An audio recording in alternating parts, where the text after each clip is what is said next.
Hey, good morning everyone. This is going to be a short video today, and it's going to be mostly talking, no running, just because I haven't given you guys a video this week, and I wanted to take you on a tempo run with me yesterday in the afternoon heat, but it's a good thing I didn't, because it would have been a slow montage of me descending into a sufferfest.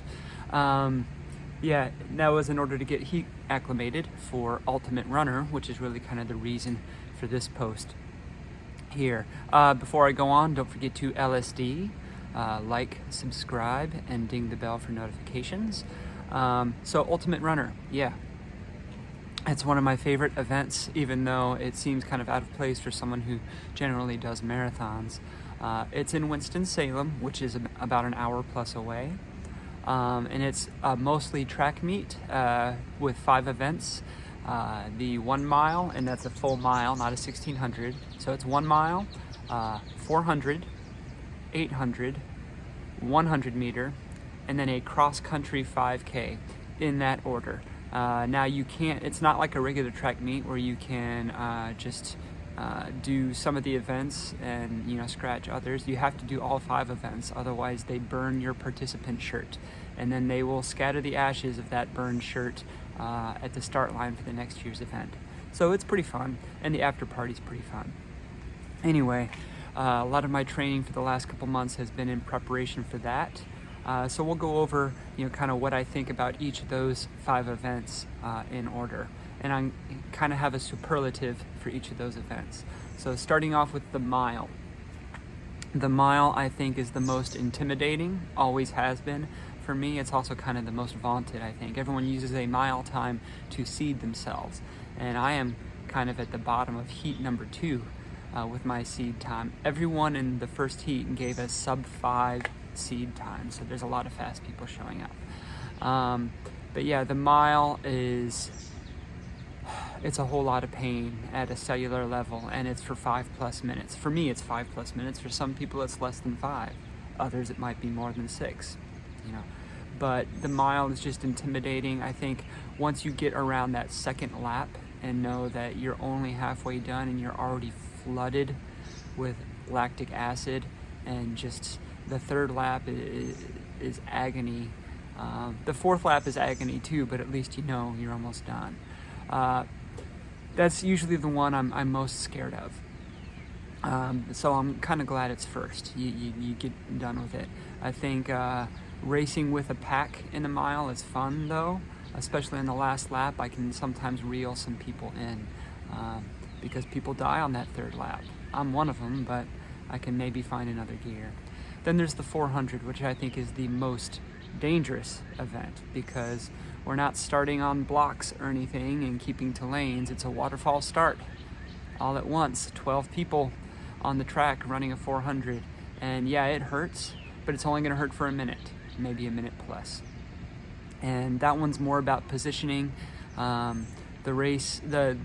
The professional race starter who's always there says, you know, if I shoot the pistol again in the first 10 seconds and come back and start, because it's so easy for people to get tripped up in that mass start for what's essentially a long sprint.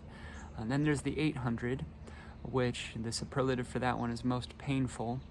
The 800 is no more intimidating than the mile is, especially since it's half the distance. But when you have a hard mile and a hard 400 on your legs, and it's 6 in the evening in the summer, then yeah, you just know it's gonna be pain.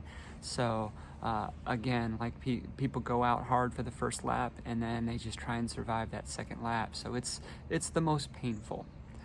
And then there is the 100 meter dash, and that is the most humbling for me, because if you've been watching this channel, you know I'm not a big guy.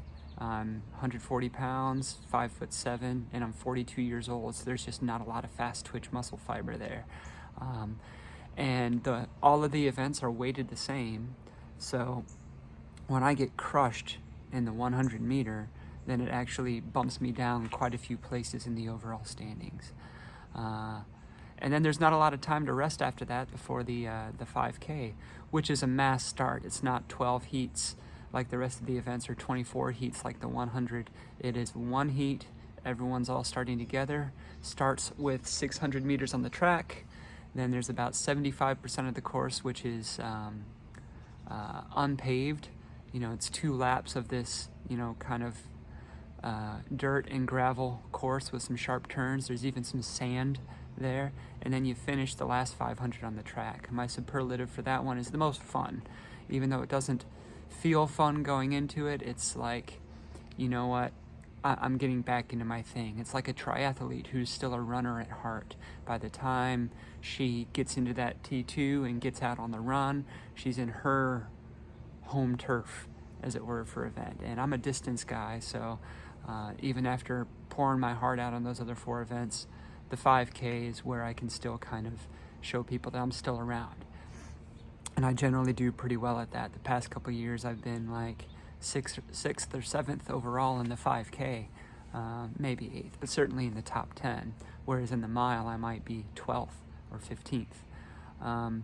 So we'll see what happens. The top 15 male finishers get like a special prize, and I've been in the top 15 the past 2 years.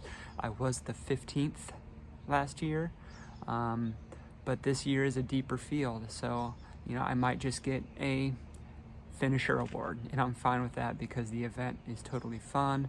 I know there are a lot of subscribers on this channel who are going to Ultimate Runner too, and I'll look forward to seeing you all there and spending some time in the pain cave. So I guess I should talk about shoes because people like when I talk about shoes. I'm going to be wearing the Nike Dragonfly for the first 4 events, the ones on the track. And it's kind of up in the air what I'm going to choose for the cross-country 5K. I might choose the Endorphin Speed 3, not the Speed, the Endorphin Pro 3, my beat-up pair, because why not? But I just did my tempo run in the Puma DV8 Nitro Elite, and that seems like it might be a contender for the cross-country 5K too. Good grip, it's light, it's fast, it's a super shoe, and it's not so unruly like the Adios Pro 3 or the Vaporfly that I feel like I'm going to lose control on some of those tight turns. So I'll update you on that. Anyway, that is a week from today, and I will certainly bring the GoPro out and get a lot of good race footage there. I'll see you guys at Ultimate Runner. Don't forget LSD, like, subscribe, and ding the bell for notifications. Thanks, guys.